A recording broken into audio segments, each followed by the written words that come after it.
এটা গাড়িটা 1 কোটি দাম ছিল না? হ্যাঁ, আবার গাড়িটা থেকে দিচ্ছিলাম 1 কোটি দিয়ে। হ্যাঁ।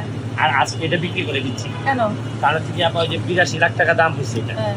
82 লাখ টাকা বিক্রি করে আর সংসদ সদস্য হিসাবে যে গাড়িটা আমি পাবো মানে ট্যাক্স ফ্রি, এটা আবার কিন্তু আমাদেরই কিনে আনতে হয়। ওটার দাম কত? এটার দাম 1 কোটি টাকা।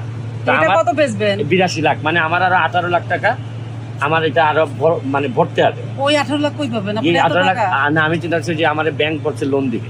এটা তো লোনে কিনছিলেন? এটা লোনে কিনছিলাম। এই লোন সে 200 শেষ আজকে শেষ হয়েছে কি আপা, লাস্টে মানে কিস্তি ছিল 60,000 করে, হ্যাঁ। আজকে 2.5 লাখ টাকা দিয়ে ওই যে 82 লাখ টাকা দিয়ে ওইখান থেকে 2.5 লাখ টাকা দিয়ে ওইটা শেষ করে দিছি। যাক, তাহলে সংসদ সদস্য নতুন গাড়িতে আপনি উঠবেন। না, বিষয়টা নতুন গাড়ি ওই রং কি হবে, সাদা না কালো? সেম হবে, সাদা রং? কারণ আমি অনেক সারা রাত জার্নি করি তো। কালার কি হবে, সাদা না কালো? এই যে পাল। ও, তার মানে রং পাল্টাচ্ছে না। কালো হলে ভয় লাগে, সাদাই থাকুক। শুনেন, কালো হইলেও ভয় নাই যদি না কালোর ভিতরে সাদা থাকে।